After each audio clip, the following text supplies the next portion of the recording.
How many of your own MPs do you have to lose to the Liberals before you reflect on your own political future as leader? That reflection comes from the record-smashing 8.3 million Canadians who voted Conservative in the last election, and the 87% of grassroots Conservatives who backed up my leadership less than 90 days ago to fight for an affordable, safe, and strong Canada.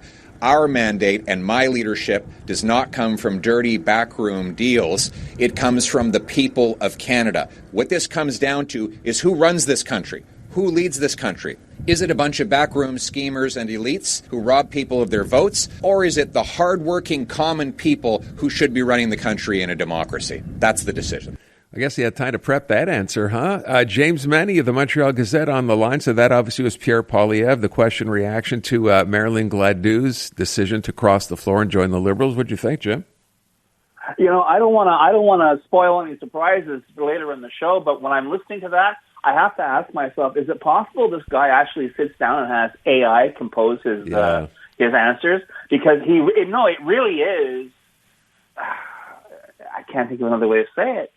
It's like it all comes from the same cliche dump. You know what I'm saying? It's like honestly, did you really have to use the alliteration, dirty deals, and to be having so much, how can I put it, fun with the facts, and to have and listen, above and beyond everything else, but by all means be outraged and be disappointed. But I think Monsieur Poilievre knows, and we've heard more than one commentator on this show mention that when you're explaining you're losing, when someone comes up to you and says, do you think the fact people are running for the lifeboats, I didn't say that, but you know what I mean? If people are running for the exits, do you think it has something to do with your leadership? And to sidestep that and pretend there isn't a problem, that's the kind of denial that I think is fatal in Canadian politics. And I heard you talk to my buddy Mike Lecouture a little earlier. And listen, don't be surprised if between now and Monday we're going to be talking about more defections, or in fact more pulled off defections. Even as the Liberals are meeting in convention in Montreal, it's a horrible. I said yesterday, it's a horrible situation for people who are genuine conservatives in this country, people who really think that this government should be held to account. And I say this, Mark Carney should be held to account with something stronger than a collection of mottos, of alliterative slogans that, quite frankly, I from what I can see, Aaron, isn't even being bought into by members of his own caucus. So, by all means, keep it up, but I hate to say it, but I really get the impression that perhaps Monsieur Poilievre is going to have to get used to being asked that same question repeatedly in the near and perhaps medium term, and maybe just, but I doubt it.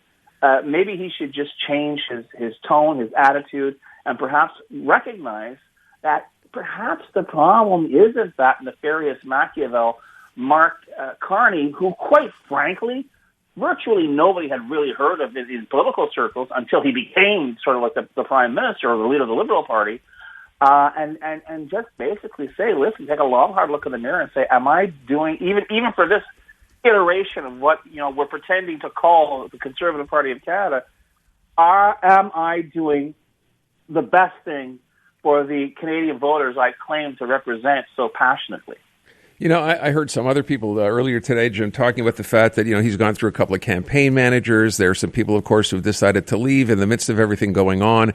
And someone said, is he past his best before date, which is an interesting way of putting it, pointing out that if the Liberals, in fact, get that majority, which it seems they will one way or another, the next election won't be until 2029. And you know what? By that time, Pierre Poilievre will have been kind of spearheading this ship for a little too long, and it will be time for someone else to take over. You put much credence in that? Oh, I think for sure that this is the beginning of the end of his full career. I mean, the fact is, and don't forget, I think her name is Catherine Merriweather. His head of communications resigned this week. I think it did, and it's been overshadowed by the defection of Gladue. But his own, how can I put it, the overseer, the person who's responsible for what we just heard, left the office earlier this week, and it does not bode well. And is anyone able to talk to him? And if they are, why isn't he listening?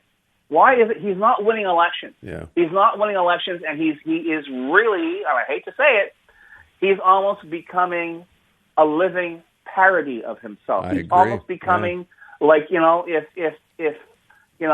we had an equivalent of Saturday Night Live and there was this Pierre Poilievre type, that's what we'd be listening to. That's what we just heard on those clips. And he is supposed to be the leader of the opposition in this country, and I think that's not a very healthy place. It's funny as you say that. I think to myself, we tried. He made a very obvious try to change, his sort of persona. He spoke in front of that club in Toronto. Yeah. He started traveling a bit more. I remember Tom Mulcair reacting by saying, the speech he gave in Toronto and the one he gave in New York, that was a bit of a different Pierre Poilievre. And then you hear the kind of reaction today, and you're trying to understand who's the real Pierre Poilievre, the one we heard today, or the one who gave that speech that kind of changed people's perception of him. I don't know.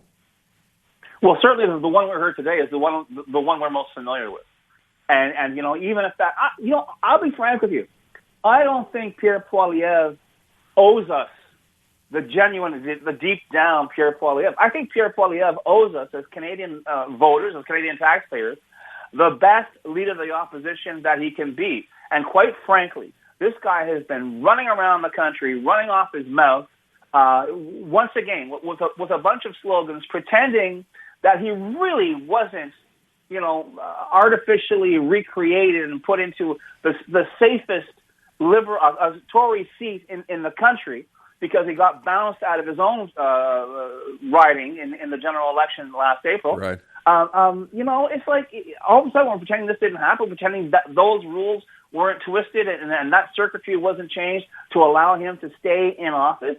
And I'm sorry. Say what you will about Madame Gladue. She was a Tory who was first voted into office as part of a team led by a guy named Stephen Harper. For her to leave after all that time, for her to leave, quite frankly, after more than a decade, I think speaks volumes. Because, and I don't think she was, lured away by the siren song of everyone's favorite banker. I think there is a real issue within the Conservative Party of Canada, and we just heard it talking to us for about 35 seconds. Jim, 3 by-elections, one of them on Monday, of course, is in Terrebonne. You're saying you sense a tinge of defeatism in the Bloc strategy? What are we talking about here? A day ago, Yves-François Blanchet was saying, you know what?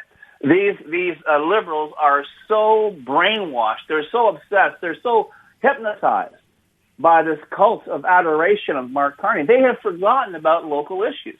And I guess between now and then, and seeing the Gladue defection, now it seems the pitch is, these guys already have their majority. So shouldn't you be voting to have a strong opposition? And it's been pointed out. Aaron, that it's great. Yeah, it was by the PQ, and the Bloc. There was only one vote and whatever. People don't owe political analysts or commentators their vote. They owe themselves their vote. If the people of Terrebonne are looking around them and saying, you know what, it might be better off for us to be a part of this government than rather be in the opposition and have whomever basically, repeating the same catechism we've been hearing from the Bloc Québécois for, God help us, decades now. That it's entirely possible that'll happen. And quite frankly, I put my money on the Liberal right now. I think the Bloc's done like dinner in some fun. I mean, it may come back to haunt me, and maybe Mike and I will have to share that hat. But the fact of the matter is, I don't see them taking this at all. I think what's happening here is unprecedented. I think we have a situation that we've never seen before in Canadian politics, where you've got I wish there was a better way to put it. It's like Carney is the right guy in the right place at the right time. Yeah. Any one of those factors was a little bit different, this would not have happened. But here we are. He's been, and it's almost like Justin Trudeau kind of lucky streak there, eh? Because lest we forget, the best thing that ever happened to Mark Carney is, in fact, I'll be fair, Donald Trump. Although a close second, the best thing that ever happened to Mark Carney is Pierre Poilievre. But let's face it, when you're looking at a situation when people are looking at you and saying, "It doesn't. You know what? You're not that other guy. So you know what? I'm cool with you." You don't want to mess with that, and don't expect any big surprises this weekend out of the Liberal convention.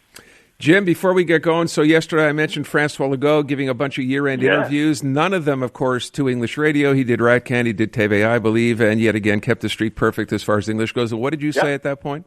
Oh, I said it was amazing because wouldn't it be funny if somebody who had a penchant for using AI were to create, perhaps a more honest truth and advertising version of Francois Legault's interview, was he ever to give one in English? Wonder if that could happen. Brian? Thank you for inviting me to speak to Anglos as I look back on my terms as Premier of Quebec.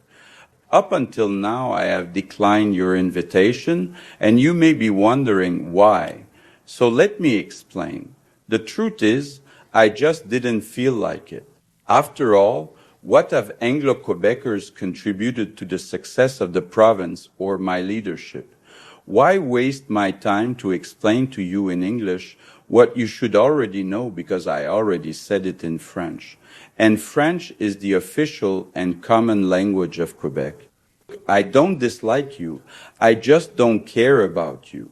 My job as Premier was to protect the French majority, not make sure the English-speaking minority feels included, or respected, or heard, or acknowledged, or even tolerated. I did not accept to come on Montreal Now because I hate Ayn Rand, or because I'm rude. I did not do it because the Anglophone community does not matter to me, and it never has. So I hope you understand. But if not, like you say, no big whoop. That's right, no big woo. I think you left the P off the whoop. Well, I got to tell you, Alan, it's been quite a slice. But if you're a first time listener, folks, and you're hearing this for the first time, trust me, that is exactly how the real Premier of Quebec speaks English. Yeah. It is. Jim, thank you for the idea, by the way. I appreciate that. Oh, my pleasure. Yeah, that was fun. All right, okay. James Mennie, thank you. Let's go to... No, that wasn't real, by the way, ladies. I have to say this now every time we do anything with AI, right? That was just imagining what it would be like for Francois Legault to yet again decline to come on English radio. And I don't care that he called me Ayn Rand. That's fun. Experience Bruno Mars live in Toronto. Guess who's back again? iHeartRadio wants to send you and a friend with flights from tripcentral.ca. 2 nights at Sheraton Centre Toronto. Tickets to Bruno Mars and $1,000 cash. Don't believe me, just watch. Download the free iHeartRadio app. Listen to iHeart New Music for 10 minutes. I'm coming to get you. Win your way to Bruno Mars. Will you be there? Oh, I just might. Every day you listen is another chance to win.